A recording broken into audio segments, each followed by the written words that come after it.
आज हम अर्धवार्षिक मूल्यांकन कक्षा 10वीं का गणित करेंगे। इसमें पाठ्यक्रम में 1 पाठ से 10 पाठ तक का पाठ्यक्रम दिया हुआ है। प्रश्न पहला है, सही विकल्प चुनकर लिखिए। यदि दो संख्याओं का गुणनफल 32 और एलसीएम 8 है तो इसका एचसीएफ होगा कितना होगा 4। अगला कुछ दूसरा है, यदि बहुपद a x square plus b x plus c हो तो शून्यकों का योगफल होगा माइनस बी बटे ए। अगला है, यदि समीकरण x plus 2y equal to 5 में यदि x इक्वल टू 1 हो तो y इक्वल टू मतलब y का मान क्या होगा, तो हम 1 रखेंगे तो कितना जाएगा, 5 में से 1 घट जाएगा, 4 बचा, 4 में 2 का भाग गया तो 2 आएगा। चौथा है, AP 10, 7, 4, ऐसे ही घटते क्रम में है तो 10वां पद क्या होगा, तो 10वां पद होगा -17। एक अक्ष से बिंदु 2, 3 की दूरी होगी तो 2, 3 की दूरी जो कोटि रहती है वो आ जाती है, 3 आ जाएगा इसमें। ये हो गया हमारे सही विकल्प। अब क्या कर रहे हैं हम, अगला विकल्प है, बाह्य बिंदु से वृत्त की अधिकतम स्पर्श रेखा खींची जा सकती है केवल 2। अगला प्रश्न है, रिक्त स्थान की पूर्ति कीजिए। द्विघात समीकरण a x square plus b x plus c equal to 0 के व्युत्क्रम का मान ऋणात्मक है तब मूल वास्तविक नहीं होते हैं। सभी संभावित त्रिभुज समरूप होते हैं। बिंदु पी एक्स वाई की मूल बिंदु से दूरी करनी में आएगा x square plus y square होती है। अगला है, एक्स ए पी का व्यापक रूप a plus d a plus 2d डेड डेड डेस होता है। वृत्त की सबसे बड़ी जीवा का नाम क्या, व्यास होती है। किसी वृत्त की छेदक रेखा वृत्त को 2 बिंदुओं पर प्रतिच्छेद करती है। अब आती है सही जोड़ी। सही जोड़ी में करनी के अंदर है a sine square theta plus cos square theta, ये सर्वसमी का है, इसका मान 1 होता है और 1 करनी में नहीं रहता है तो 1 बाहर निकाल दिया है ना। अगला है, tan 90 डिग्री का मान कितना होगा, तो tan 90 डिग्री का मान होगा अनंत। 9 sign square theta minus tan square theta, तो इसमें क्या आता है, 1 आता है तो 9 आ जाएगा answer. Sine sec square theta minus tan square theta का मान क्या होगा 1, है ना, तो 9 आ गया। ये सही जोड़ी पूरी लगी हुई है। अर्धवृत्त का क्षेत्रफल क्या रहेगा, 1/2 पाई आर स्क्वायर। चाप की लंबाई रहेगी 2 पाई आर बटे 360 गुणित थीटा। चतुर्थांश का क्षेत्रफल 1/4 पाई आर स्क्वायर। ये हो गई हमारी सही जोड़ी। ऐसे ही सत्य वर्ग समीकरण के मूल वास्तविक और समान होते हैं। सत्य, किसी वृत्त की 2 स्पर्श रेखाओं के बीच का कोण 0 डिग्री होता है। असत्य, क्योंकि इस स्पर्श रेखाओं के बीच कुछ ना कुछ कोण रहता है ना, 0 डिग्री नहीं हो सकता, वरना नहीं तो ये क्या हो जाएगी, समांतर हो जाएगी। यदि AP का प्रथम पद A और सर्वांतर D है तो nवां पद, ये सूत्र दिया हुआ A plus n minus 1D होता है। सत्य, बाह्य स्पर्शी वृत्त पर 3 स्पर्श रेखाएं खींची जा सकती है। असत्य, केवल 2 खींची जा सकती है। 2 समरूप आकृतियां हमेशा सर्वांग होती है। असत्य, 7 करनी 5 एक अपरिमेय संख्या है। सत्य, एक शब्द में उत्तर देना है। द्विघात समीकरण x-4 x-2 बराबर 0 के मूल कितने आएंगे, 4 और 2 आ जाएंगे, प्लस के हो जाएंगे। बहुपद एक्स स्क्वायर माइनस 3 के शून्यक लिखिए, तो शून्यक आएंगे अपन अगर इसको सोल्व करते हैं तो करनी 3 माइनस करनी 3, ये उदाहरण है। बहुपद 2x की घात 2 माइनस 7x माइनस 9 में शून्यकों का गुणनफल होगा -9/2।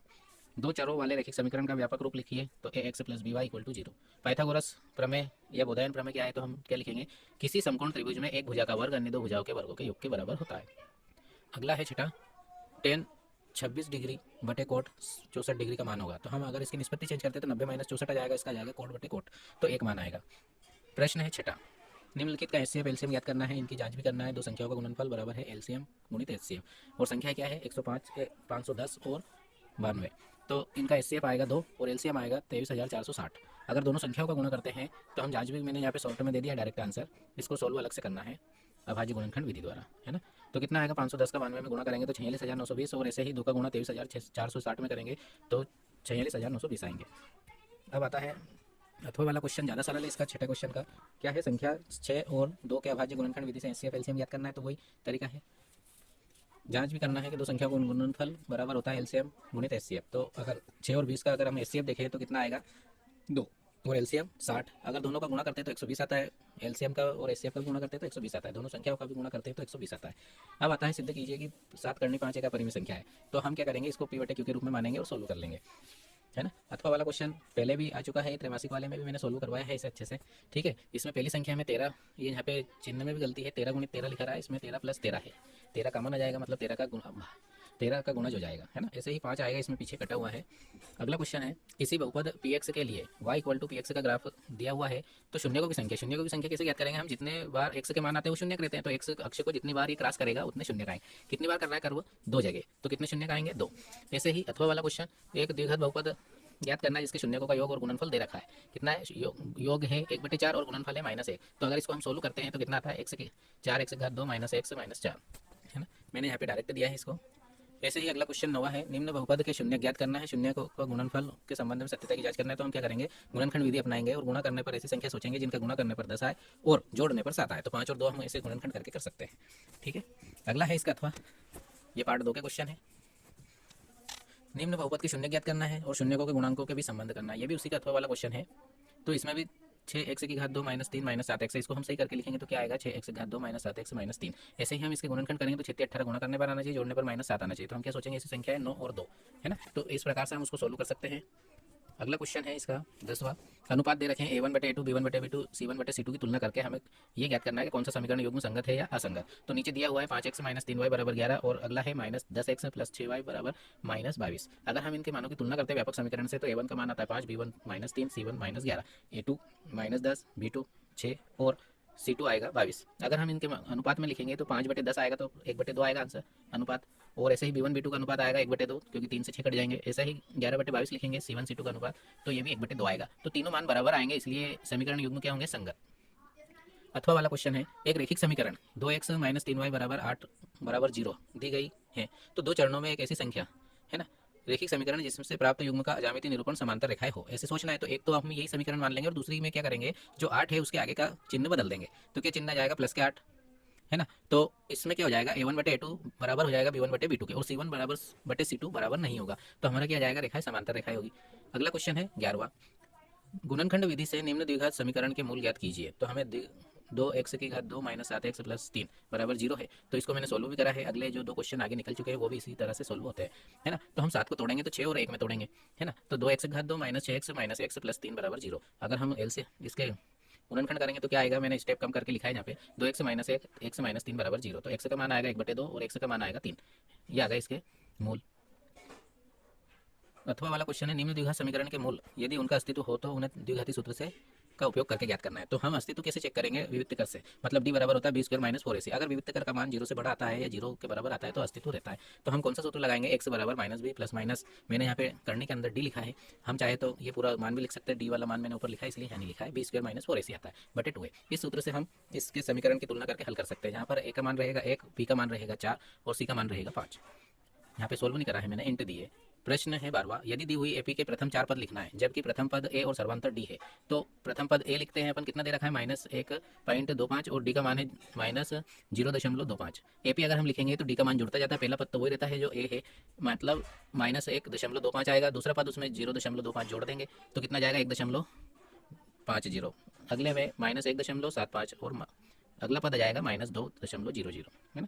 अथवा वाला क्वेश्चन देखेंगे, एक एपी ज्ञात करना है जिसका तीसरा पद 5 है और सातवां पद 9 है। तो इस प्रकार हम इसको भी ज्ञात करने के लिए क्या लिखेंगे कि माना कि एपी का प्रथम पद ए और सर्वांतर डी है, फिर इनके मानों की तुलना करके हम सोल्व कर सकते हैं। अगला क्वेश्चन है 13वां। मैंने यहाँ पे सोल्व नहीं करा है, सिर्फ हिंट दी है, समझाया है। दी गई आकृति से एडी का मान ज्ञात कीजिए। यदि बीडी बराबर 7.2 सेंटीमीटर, एई बराबर 1.8 सेंटीमीटर और ईसी बराबर 5.4 सेंटीमीटर है। इसमें आकृति दी हुई नहीं है, यहाँ पे मिसप्रिंट है ये। तो हम क्या करेंगे, 6.2 या 3 में मिलेगा ये क्वेश्चन हमें, ज्यामिति से संबंधित दोनों क्वेश्चन उसी के हैं, अथवा भी उसी में से आया है ना। अगला क्वेश्चन है 14वां। निर्धारित कीजिए कि क्या बिंदु 1, 5, 2, 3 और -2, -11 संरेखी है। तो हम इसको क्या करेंगे, दूरी के सूत्र से सोल्व कर सकते हैं। मैंने दूरी का सूत्र यहाँ पे लिखा हुआ है। 17वें क्वेश्चन में भी ये बीच की दूरी निकालना है। तो पहले हम 17वें क्वेश्चन देखो, x2 माइनस x1, मतलब पहले दूसरे बिंदु में पहला बिंदु घटाएंगे x वाला, तो और वर्ग करेंगे। ये सूत्र यहाँ पे हम लगाकर दो बिंदु लेंगे, फिर दूसरे दो लेंगे और फिर पहला और तीसरा बिंदु लेंगे। इस प्रकार से अगर हमारे संरेखी आते हैं तो सोल्व कर सकते हैं। 7 पार्ट का क्वेश्चन है। अथवा वाला भी इसी का है। x अक्ष पर वहाँ बिंदु ज्ञात करना है जो p -2 -5 और -2 9 से समदूरस्थ है। तो हम क्या मानेंगे, माना कि वहाँ बिंदु p है, और क्या मानेंगे, x अक्ष पर y 0 रहता है, तो हम क्या लिखेंगे, p के निर्देशांक x 0, और हम ये वाला फार्मूला लगा देंगे दूरी के सूत्र से, और हम यहाँ पे लिखेंगे p a का स्क्वायर माइनस b का स्क्वायर, मतलब करनी लगा के नहीं लिखना है। सोल्व करेंगे दोनों तरफ मान रख के तो सॉल्व हो जाएगा, है ना। अगला क्वेश्चन है प्रश्न 15वां। यदि tan a बराबर 4/3 हो तो कौन के लिए cos a और कोट ए ज्ञात करना है। कौन ए के लिए है ये। तो हम अगर इसको देखो, मैंने यहाँ पे सिर्फ हिंट दी है। हम क्या मानेंगे, एक त्रिभुज लेंगे एबीसी, समकोण त्रिभुज, जिसमें जैसे tan ए के बराबर लिख रखा है यहाँ पे 4/3। तो tan का सूत्र अगर हम देखें लाल बटे कक्का से, तो लंब बटे कर्ण है, लंब बटे आधार। तो लंब क्या जाएगा 4 के और आधार क्या जाएगा 3 के मान के। इसको हम पाइथागोरस से कर्ण ज्ञात कर लेंगे और कोस के और कोट का मान निकाल लेंगे। ऐसा ही अथवा वाला क्वेश्चन क्या है कि निम्न का मान ज्ञात करना। 8 पार्ट के क्वेश्चन है ये। इसमें sine 60 degree cos 30 degree plus sine 30 degree cos 60 degree के मान अगर हम रख के सोल्व करते तो आ जाएगा। इसमें देखो मैं हिंट देता हूँ कि साइन 60 का मान जो है वो कितना होता है, करनी 3/2, और कोस 30 का वही रहता है उल्टा, मतलब जो साइन 60 का रहता है वो कोस 30 का रहता है। तो कितना आएगा, इसका कोस 30 का भी करनी 3/2 आएगा, प्लस साइन 30 का मान तो यहाँ पे हम रखेंगे 1/2 और कोस 60 का मान भी 1/2। इस प्रकार हम एलसीएम लेके सोल्व करेंगे तो कितना आएगा, आंसर हमारा 1 आएगा, है ना। अगला क्वेश्चन है 16वां। Sine 25 degree cos 65 degree plus cos 25 degree sine 65 degree का मान ज्ञात करना है। तो हम क्या करेंगे, इसमें 90 माइनस थीटा वाला सूत्र लगा देंगे। साइन 25 को हम क्या लिख सकते हैं, साइन 90 माइनस 65 डिग्री कोस 65। ऐसा ही कोस 65 को भी, कोस 25 को हम क्या लिख देंगे, कोस 90 माइनस 65 डिग्री। फिर हम इसकी निष्पत्ति चेंज करेंगे, साइन का क्या हो जाएगा, कोस तो कोस स्क्वायर आ जाएगा और एक जगह हमारा आ जाएगा साइन स्क्वायर। इस प्रकार से हम सर्व समीकरण एक करके इसका मान एक हल कर सकते हैं। एक आएगा, मैंने यहाँ पे हिंट दी है, साइन ए सेक ए को हमें कोस ए के पदों में व्यक्त करना है। तो जो हम सर्व समीकरण है, जो भी फार्मूले लगाकर इनको हम सोल्व कर सकते हैं। 8.1 के क्वेश्चन है ये, और जो मान रखने वाले हैं वो 8.2 के हैं, और जो 25 डिग्री कोस 65 डिग्री वाले मान है 8.3 के हैं। अगला क्वेश्चन है प्रथम प्रश्न अपना है 17वां, बिंदुओं 2, 3 और 4, 1 के बीच की दूरी ज्ञात करना है। तो मैंने सूत्र लिख रखा है, इसमें हम x2 का मान लिखेंगे 4 और y2 का मान लिखेंगे 1 और x1 y1 क्या आएगा 2 और 3 आएगा। इनमें से हम मान रख के सोल्व कर सकते हैं। ऐसे ही जांच करना है हमें, 3 बिंदु दे रखे हैं, समबाहु त्रिभुज के शीर्ष है या नहीं। तो हम क्या करेंगे, इन बिंदुओं को भी ये ऊपर जो दूरी वाला सूत्र दिया है इसमें मान रखेंगे, दो बिंदु लेकर। अगर वो दूरियां बराबर आ जाती है तो सम दो दूरियां बराबर आएगी तो समद्विबाहु त्रिभुज है ना। अगला क्वेश्चन है प्रश्न 18, भूमि के 60 मीटर की ऊंचाई पर, भूमि से 60 मीटर की ऊंचाई पर एक पतंग उड़ रही है। पतंग में लगी डोरी को अस्थायी रूप से भूमि के एक बिंदु से बांध दिया जाता है। तो भूमि के साथ डोरी का झुकाव कितने डिग्री का है, 60 डिग्री का। तो 60 डिग्री का है, तो यहाँ मानकर के डोरी की कोई ढलान नहीं है, तो हम डोरी की लंबाई याद करना है। तो मतलब अगर हम इसका आकृति बनाए तो कैसा मानेंगे, ऊंचाई बिल्कुल 60 मीटर ले ली हमने और 60 डिग्री का कोण है, तो हमें डोरी की लंबाई याद करनी है, मतलब कर्ण ज्ञात करना है। तो इसमें हम क्या करेंगे, ये 9 चैप्टर का है, 9वें पार्ट का है ना। तो इसमें हम क्या करेंगे, कर्ण ज्ञात करना है। तो कर्ण बटे लंब लिख देंगे, तो ये क्या जाता है, साइन का उल्टा होता है हमारा कोसेक। तो कोसेक 60 डिग्री के मान से हम सोल्व कर सकते हैं। इसी प्रकार इसका अथवा वाला क्वेश्चन है, सर्कस का एक कलाकार एक 20 मीटर लंबी डोरी से चल रहा है, तो डोरी पर चल रहा है ना, जो अच्छी तरह से तनी हुई है। तो भूमि पर लगे खंभे के शिखर से बंधा हुआ है। तो यदि भूमि के साथ डोरी का बनाया गया कोण कितना है, 30 डिग्री। तो खंभे की ऊंचाई ज्ञात करना है। पहले उसमें हमें कर्ण पूछा था, अब कर्ण दे रखा है, ऊंचाई पूछी है, 30 डिग्री का मान रख के हम क्या लिख देंगे, लंब बटे कर्ण, मतलब साइन थीटा का मान रख के हम इसको सोल्व कर सकते हैं। ऐसे ही प्रश्न 19वां है, सिद्ध कीजिए कि वह बिंदु तो वृत्त पर खींची गई दो रेखाओं की लंबाइयों के बराबर होता है। मतलब क्या है, हमें ये प्रमेय दे रखी है, इसमें अस्पष्ट है, मैं बोल के सुनाता हूँ। सिद्ध क्या करना है, किसी वृत्त पर बाह्य बिंदु से खींची गई दो स्पर्श रेखाएं बराबर होती है, ये सिद्ध करना है। तो मैंने यहाँ पे आकृति बनाई हुई है, दो समकोण त्रिभुज बनेंगे, हम रचना में ओ से पी को मिला देंगे। तो इस प्रकार से देखो, त्रिज्या स्पर्श रेखा पर लंब होती है, तो ए और बी कोण क्या रहेंगे, 90-90 डिग्री के। तो हम समकोण त्रिभुज, दोनों समकोण त्रिभुज है, तो इनको सर्वांग सम बताएंगे, तो पी ए बराबर पी बी आ जाएगा, है ना। अथवा वाला क्वेश्चन देखें, तो एक बिंदु ए से जो एक वृत्त के केंद्र से 5 सेंटीमीटर की दूरी पर है और वृत्त पर स्पर्श रेखा की लंबाई 4 सेंटीमीटर है, तब वृत्त की त्रिज्या ज्ञात करनी। तो अगर मैंने इसका चित्र नहीं बनाया, लेकिन यहाँ पे समझा देता हूँ। अगर जैसे हम अगर इसमें एक ये वृत्त बना हुआ है, इसमें पी ए ओ को माने, तो इसमें जो केंद्र से दूरी है वो पी ओ रहेगी 5 सेंटीमीटर, और स्पर्श रेखा की लंबाई जैसे पी है तो ये 4 सेंटीमीटर मान लेंगे, तो त्रिज्या निकाल लेंगे। मतलब इसमें पाइथागोरस प्रमेय का सूत्र लगा के हम निकाल सकते हैं, है ना। ऐसे ही अगला प्रश्न है 20वां प्रश्न, समीकरण युग्म दे रखा है हमें, इसको प्रतिस्थापन विधि से हल करना है। पार्ट 3 के हैं ये क्वेश्चन। इसका अथवा वाला भी ऐसे ही है, विलोपन विधि से। तो हम किसी भी यहाँ पे जो नाम दिया है उसी विधि से हल करना है ना। नहीं तो हम किसी भी विधि से अगर सोल्व करते हैं तो आंसर एक ही आएगा। अगला है प्रश्न 21, एक भिन्न 1/3 हो जाती है जब उसके अंश से 1 घटाया जाता है ना। अगला, और वह भिन्न क्या 1/4 हो जाती है जब हर में से 8 जोड़ दिया जाता है हर में, तो वह भिन्न ज्ञात कीजिए। तो हम क्या मानेंगे, माना कि वह भिन्न x/y है। तो हम फिर प्रश्न अनुसार पढ़ के अंश में 1 घटाएंगे, बराबर लिखेंगे 1/3, फिर x/y में से कितने जोड़ेंगे, हर में 8 जोड़ेंगे y में, तो बराबर में लिखेंगे 1/4। इस प्रकार हम सोल्व कर सकते हैं इसको भी, विलोपन विधि लगाकर आगे या फिर प्रतिस्थापन विधि लगाकर। अथवा वाला क्वेश्चन भी ऐसे ही है, पी के किन मानों के लिए निम्न समीकरण युग्म का एक अद्वितीय हल है। तो देखो 4x + py + 8 = 0, 2x + 2y + 2 = 0। तो हम सब किन मानों के लिए अद्वितीय हल है, तो अद्वितीय हल की कंडीशन लगा देंगे। कंडीशन क्या रहती है, इसकी व्यापक समीकरण से तुलना करेंगे। तो हमारी जो अद्वितीय हल की कंडीशन रहती है वो रहती है a1/a2 नॉट इक्वल टू रहता है b1/b2। इस प्रकार उसमें मान रखेंगे और हल कर सकते हैं। अगला क्वेश्चन है, द्विघात समीकरण में के का ऐसा मान ज्ञात करना है जिसके लिए दोनों मूल बराबर हो। तो दोनों मूल बराबर कब होते हैं, जब विविक्त कर का मान क्या होता है, 0 के बराबर, मतलब b² - 4ac बराबर होता है 0। इसमें हम मान रखेंगे इनका, इसको सोल्व करके तो अपना जो के का मान है वो निकल जाएगा। ऐसा अथवा क्या है कि दो ऐसे क्रमागत धनात्मक पूर्णांक ज्ञात करना है जिनके वर्गों का योग 365 है। तो हम क्या मानेंगे, माना कि दो धनात्मक क्रमागत पूर्णांक है x और x + 1 है, ठीक है। उनके वर्गों को वर्ग करके जोड़ देंगे तो कितना आता है प्रश्न अनुसार 365, ठीक है। इस प्रकार हम वर्ग समीकरण बनाएंगे और उसको सूत्र विधि से या गुणनखंड विधि से सोल्व कर सकते हैं। ऐसे ही प्रश्न 23 है, सर्व समीकरण को सिद्ध करना है, 8 पार्ट से है ना। तो इसमें है करनी के अंदर 1 + sin a अपन में है 1 - sin a equal to sec a + tan a लाना है। तो हम क्या करेंगे, इसका करनी के अंदर ही हर का परिमीकरण करके सोल्व कर सकते हैं। अथवा वाला क्वेश्चन है सर्व समीकरण को सिद्ध करना है। तो ये सर्व समीकरण नहीं है, ये भी क्वेश्चन ही है, LHS = RHS लाना है। तो हम क्या करेंगे, LHS लेके चलेंगे 1 + sec a बटे sec a, है ना। तो हमें लाना क्या है, sin स्क्वायर है बटे 1 - cos a। तो हम क्या करेंगे, सेक को 1/cos में चेंज करके सोल्व कर सकते हैं। इस प्रकार मैंने ये पूरे क्वेश्चन सिर्फ समझाए हैं। लाइक और कमेंट कीजिए, जिसको जो क्वेश्चन समझ में नहीं आए या सोल्व करने का रहे, तो मैं कोचिंग पर तो करवाता ही हूँ, है ना। आप लोग भी जो भी क्वेश्चन भेजेंगे वो मैं सोल्व कर दूँगा।